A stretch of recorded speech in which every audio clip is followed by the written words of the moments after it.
आज की कहानी है मैं अशुद्ध नहीं। दोस्तों ये कहानी बहुत ही अच्छी है, आपको ज़रूर अच्छा लगेगा। तो प्लीज़ वीडियो पूरा देखें।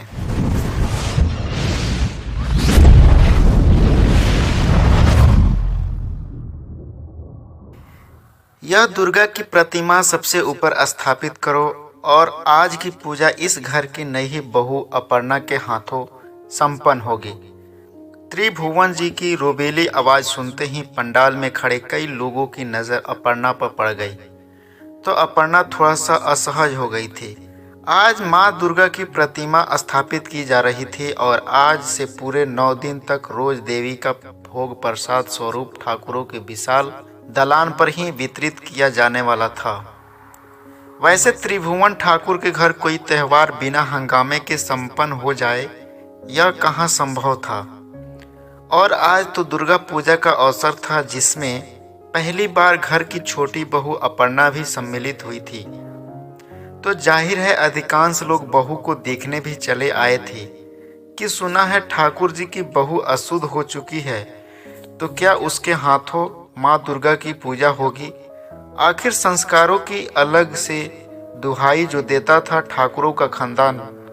गांव के संपन्न घरानों में गिनती होती थी। ठाकुर के इस खानदान की दौलत शोहरत के साथ अब यह परिवार शिक्षा के क्षेत्र में भी अपने झंडे गाड़ चुका था। घर की छोटी बहू अपर्णा पढ़े लिखे घर से आई थी, पर लोगों ने दबी ढकी खबर ये भी सुनी थी कि वह अशुद्ध है। अपर्णा ठाकुर परिवार की पहली बहू थी जो इतना पढ़ी लिखी थी और शहर में नौकरी भी करती थी। वैसे त्रिभुवन जी का छोटा बेटा राघव शुरू से ही पढ़ाई में अच्छा था और स्वभाव से थोड़ा बागी किस्म का था। तभी 10वीं की पढ़ाई के बाद गांव में अपनी जमींदारी संभालने की बजाय शहर जाकर पढ़ाई करने की जिद पर तब तक अड़ा रहा जब तक वे सबने उसे आगे की पढ़ाई के लिए अनुमति न दे दी थी। किशनगंज से लगा हुआ था हरिहरगंज, वहीं के हाई स्कूल से पढ़कर आई थी अपर्णा, जो अपनी तीक्ष्ण बुद्धि और तीखे नाक नक्श की वजह से सबकी नज़र में आकर्षक का केंद्र बन जाती थी। सबसे ज्यादा आकर्षित करती थी अपर्णा की आंखें। ऐसी काली घनेरी पुतलियों से सजी सुंदर आंखें मृग छौने हिरण का चंचल बच्चा की याद दिला देते। ऐसे मनोहरी व्यक्तित्व के जादू से राघव भी अछूता नहीं रह पाया था। सिर्फ एक वाक्य और अपनी गहरी नज़र से वह जादूगरनी राघव पर ऐसा जादू कर गई थी कि राघव का मन उससे बार बार मिलने और बात करने को मचलता रहता था। राघव और अपर्णा के मिलने का सिलसिला अब लगभग हर रोज होने लगा था। उस दिन इतना ही तो पूछा था अपर्णा ने, अपने कॉलेज के पुस्तकालय में शरद चंद्र जी की जो किताब ली है उसे लौटने से पहले मुझे बता दीजिएगा, ताकि मैं आपके बाद उसे अपने नाम से इशू करा सकूं, वरना उसे कोई और ले जाएगा। इतनी मधुर आवाज जैसे कि कहीं जल तरंग बज उठा हो। सुनकर राघव का मन किया कि अभी उसे किताब तो क्या अपना दिल ही निकाल के दे दे। राघव बोला, आप इसे पढ़ लीजिए, मैं तो इस किताब कोई टाइम पास के लिए लाइब्रेरी से उठा लाया था।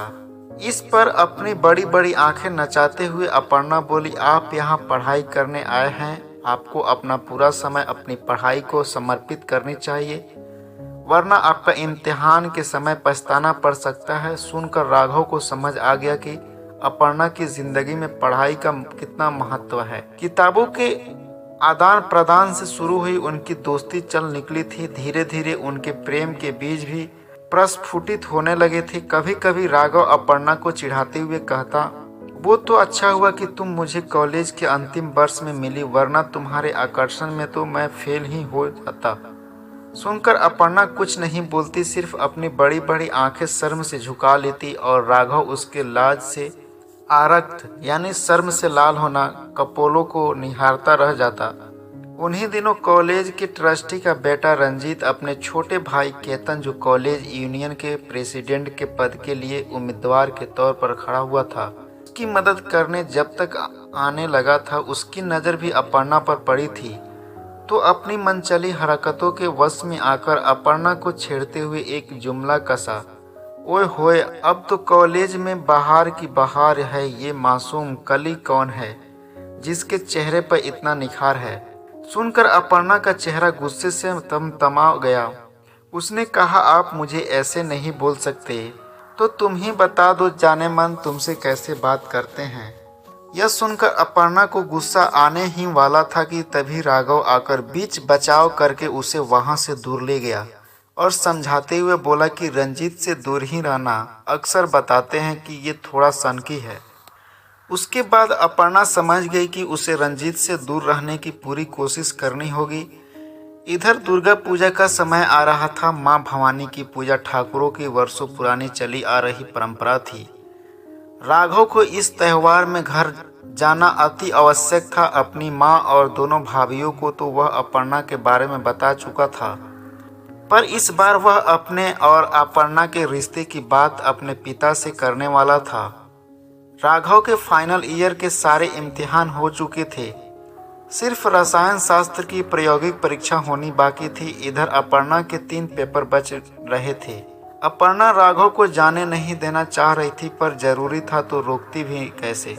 उधर राघव अपने घर गया। इधर रंजीत अपने कुछ गुंडे दोस्तों के संग अपर्णा के कॉलेज से हॉस्टल जाने के रास्ते में उसे उठा लाया था। उस दिन तक कॉलेज लाइब्रेरी में देर तक नोट्स बनाती रही थी अपर्णा और समय का ध्यान ही नहीं रहा था। 5:30 बजे वह कॉलेज से निकली। वहां से उसका पीजी ज्यादा दूर नहीं था और मौसम भी अच्छा था, सो पैदल ही निकल पड़ी थी। राघव की यादों में खोई अपर्णा ने अचानक देखा एक काली वैन उसके पास आकर रुकी और 4 हाथों ने उसका हाथ पकड़कर उसे गाड़ी के अंदर खींच लिया। एक ने कसकर उसका मुंह दबाया हुआ था। यह रास्ता शाम होते ही थोड़ा सुनसान हो जाता था। अपर्णा ने चीखने की कोशिश की तो किसी ने उसके सर पर तेज चोट की और वह दर्द से बिलबिला उठी। उसने स्पष्ट देखा गाड़ी रंजीत चला रहा था। उसका फोन किसी ने रास्ते में ही फेंक दिया था। एक सुनसान जगह पर गाड़ी रोककर वह चारों निरीह अपर्णा पर जैसे टूट पड़े। रंजीत बार बार उस दिन कॉलेज में हुई घटना का जिक्र कर रहा था, जिस वजह से उसमें बदले की भावना आई थी। अपर्णा ने खुद को बचाने में अपनी पूरी शक्ति लगा दी थी। उसने तब तक विरोध किया जब तक वह बेहोश नहीं हो गई। आखिर चाह हट्टे कट्ठे मुस्टंडों से कब तक लड़ती, पर बेहोश होते होते भी उसने उनमें से 3 के चेहरे देख लिए थे। ये वही 3 लड़के थे जो रंजीत के आगे पीछे घुमा करते थे। जब अपर्णा को होश आया तो उसने खुद को कॉलेज और हॉस्टल के बीच के रास्ते में गिरा हुआ पाया। पहले तो उसे कुछ समझ नहीं आया कि वह क्या है। थोड़ी देर बाद चैतन्य हुई तो उसे पता चला उसका सर्वस्व लूट चुका है। हालांकि अभी रात ज्यादा नहीं हुई थी, पर अपर्णा की जिंदगी में तो जैसे रात की कालिमा आकर ठहर सी गई। वापस हॉस्टल आकर भी वह पूरे घटनाक्रम को याद कर रही थी तो उसे कुछ नहीं याद आ रहा था, सिवाय इसके कि जब वह उन चारों से बचने के लिए हाथ पांव मार रही थी तब रंजीत ने जबरदस्ती उसे पानी पिलाया था। शायद उसमें बेहोशी की दवा मिली हो। इसे संजोग कहे या कुसंजोग, पर उस पिछले 2 दिनों से अपर्णा की रूममेट कांता भी अपने घर गई हुई थी। इसलिए कमरे में एकांत पाते ही अपर्णा दर्द और अपमान के अतिरेक से जैसे पागल हो गई। कभी मन करता पुलिस में जाकर शिकायत कर दे, फिर बदनामी का सोचकर रुक जाती। कभी जी करता आत्महत्या कर ले, फिर अगले ही पल अपने घर वालों और राघव का ख्याल आ जाता था। उसने अपने आप को एकदम कमरे में बंद कर लिया था। उस घटना के बाद कॉलेज भी नहीं गई। इधर पूजा समाप्त होने के बाद राघव जब घर से निकला तब वह अपर्णा से मिलने के लिए बहुत खुश था, क्योंकि वह अपने घर वालों को अपने और अपर्णा के रिश्ते के लिए मना चुका था। वापस आया तो पता चला अपर्णा 3-4 दिनों कॉलेज ही नहीं आई थी। उसका फोन भी बंद आ रहा था। राघव अपर्णा की इस हरकत की वजह से जानना चाहता था, इसलिए वह अपर्णा के हॉस्टल गया और विजिटिंग रूम में उसे मिलने को बुलाया। अपर्णा पहले तो उसे देखकर चौंक गई, पर कुछ बोली नहीं। राघव बार बार उसकी चुप्पी और उदासी की वजह पूछता रहा, पर अपर्णा सिर्फ बड़ी बड़ी आंखों से उसे देखती, मानो कुछ कहना चाहती हो पर कुछ कहती नहीं। अपर्णा की चुप्पी से हारकर राघव ने कहा, मैं हम दोनों के लिए एक खुशखबरी लाया हूँ। पता है, घर वाले मेरे और तुम्हारे रिश्ते के लिए मान गए हैं। बस अब तो शहनाई बजने वाली है और तुम दुल्हन बनने वाली हो। इतना सुनते ही अपर्णा रोने लगी। उसका रोना राघव को समझ नहीं आ रहा था। हिचकियों में रोते होते ही उसने रंजीत और उसके गुंडे दोस्तों की सारी कस्तानी बता दी। सुनकर राघव का खून खौल उठा। उसका मन किया अभी जाकर उस रंजीत की मार मारकर आते तक बाहर निकाल दे, पर उसने धैर्य से काम लेते पहले पुलिस से रिपोर्ट लिखाई। उसके बाद से चारों बलात्कारियों को सजा दिलवाने तक हमेशा साये की तरह अपर्णा के साथ लगा रहा। शुरू में तो काफी ताने सुनने मिले, पर बाद में दोस्तों और कॉलेज के छात्रों ने भी काफी साथ दिया। रंजीत ऐसी हरकत पहले भी कर चुका था, पर किसी लड़की की हिम्मत नहीं पड़ी थी विरोध करने की। राघव ने अपर्णा को हिम्मत दिलाई और हरदम बताता रहा कि इसमें अपर्णा का कोई दोष नहीं है, गलती रंजीत की है और उसे सजा दिलवाना ही होगा। धीरे धीरे अपर्णा की सामान्य होने लगी थी। इस बीच राघव 3-4 बार अपर्णा के साथ उसके गांव भी हो आया था।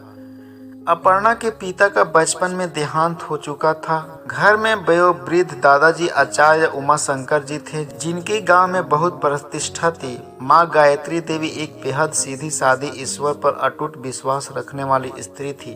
उनका विश्वास था कि अब भी पृथ्वी पर देव पुरुष होते हैं, नहीं तो उनकी पुत्री राघव जैसा सहचर कैसे मिलता, जो सब कुछ जानकर भी सच्चाई का गरल यानी विष पीकर भी उसे अपनाने को तैयार था। इसके अलावा अपर्णा का नटखट छोटा भाई अंगद था, जो 9वीं में पढ़ता था। अपर्णा के दादाजी जब पहली बार राघव से मिले और पहली ही मुलाकात में राघव ने उनके पैर छूकर आशीर्वाद लिए, तो उन्होंने तुरंत कह दिया, बेटा आज तुम्हें देखकर अपने दिवंगत बेटे दयाशंकर की याद आ गई।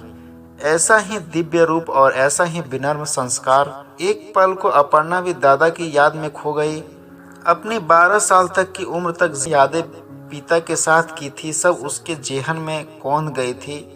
अपने पिता को वह दद्दा कहा करती थी और दद्दा उसे प्यार से गुड़िया बुलाते थे। गांव के लोगों ने जब दादाजी से यह सुना कि त्रिभुवन ठाकुर के बेटे राघव ठाकुर से उनके गांव की बेटी का विवाह तय हुआ है, तो सब राघव को पाहुना कहकर बुलाने लगे थे। परस्पर अगाध प्रेम में डूबकर भी राघव और अपर्णा का मर्यादित प्रेम उनकी सबसे बड़ी ताकत थी, जिसके बल पर वह समाज के तनों की भी बर्दाश्त कर पा रहे थे और एक दूसरे का साथ दे पा रहे थे। यह महज आकर्षक नहीं बल्कि अनहद प्रेम था, तभी दोनों बिना विचलित हुए अपने लक्ष्य की ओर अग्रसर थे। बलात्कारियों के निशाख्त और सजा दिलवाने के बाद जो सबसे मुश्किल काम था, वह था मौजूदा परिस्थिति को जानते हुए घर वालों को अपर्णा के साथ शादी के लिए दोबारा राजी करना। राघव जानता था अभी इस हालात में कोई सम्मान अपर्णा को नहीं अपनाएगा, अतः दोनों ने अपना करियर बनाने में कुछ साल और लगा दिए। उसके लिए पहले दोनों अपने पैरों पर खड़े हुए। अपर्णा ने बीएड किया और उसका एक सरकारी स्कूल में नौकरी मिल गई और राघव को मेडिकल फार्मा का डिप्लोमा कोर्स करने के बाद मेडिकल रिप्रेजेंटेटिव का पद मिल गया। फिर उचित समय देखकर राघव ने पूरा सच बताते हुए एक बार फिर अपने पिता त्रिभुवन ठाकुर से अपनी और अपर्णा की शादी की इजाज़त मांगी। काफ़ी विरोध हुआ, पर राघव का निश्चय अडिग था कि शादी करेगा तो सिर्फ अपर्णा से। जब शादी की मंजूरी दोबारा मिल गई तो राघव को खुशी के साथ अपने परिवार वालों की उत्कृष्ट सोच पर गर्व हुआ।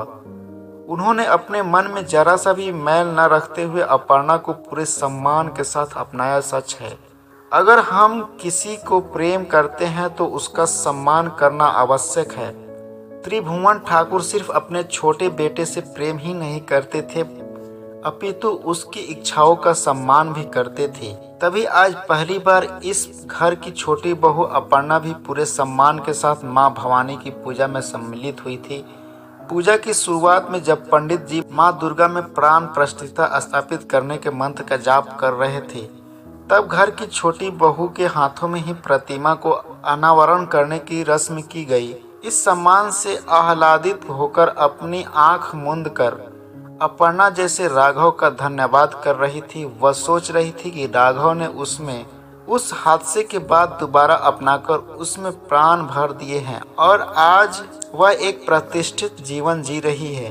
अपने अंदर की शक्ति पुंज को वह इतनी अच्छी तरह नहीं समझ पाती अगर उसने स्त्री के अस्तित्व की पूर्णता को ना समझा होता। दुर्गा देवी का ध्यान कर उन्हें मन ही मन धन्यवाद करके अपर्णा ने अपनी आंखें खोली ही थी कि उसके ओज से दीप्त चेहरे और प्रभावशाली आंखों को देखकर बड़ी जेठानी की बेटी शरण्या बोल पड़ी, माँ देखो, छोटी चाची की आंखें बिल्कुल माँ दुर्गा की तरह लग रही है। वहां पंडाल में उपस्थित सभी लोगों की नजरें अन्यास की अपर्णा की ओर उठ गई और कुछ के मुंह से निकला, वह छोटी बहू तो साक्षात दुर्गा का रूप है। सुनकर एक सल्लज मुस्कान आ गई अपर्णा के चेहरे पर। तभी उसकी नजर राघव से टकराई। वह बड़े ही प्रेम से अपनी नवोड़ा पत्नी को निहार रहा था, जिसे देखकर अपर्णा ने अपनी आंखें झुका दी और उसने एक बार फिर मां भवानी का दिल से धन्यवाद दिया। हे मां भवानी, हर स्त्री में अपनी शक्ति भर देता है कि उसके साथ कोई बल प्रयोग करके उसके अस्तित्व का हरण ना कर सके। आंखें बंद करते हुए अपर्णा यही प्रार्थना कर रही थी। तो दोस्तों, ये थी आज की कहानी और इसमें जो लड़का का किरदार था वो बहुत ही अच्छा लगा। तो दोस्तों, आप लोगों को क्या कहना है, आपको कैसी कहानी लगी, प्लीज़ कमेंट करके ज़रूर बताएं। अच्छा लगा होगा तो लाइक शेयर सब्सक्राइब ज़रूर करें।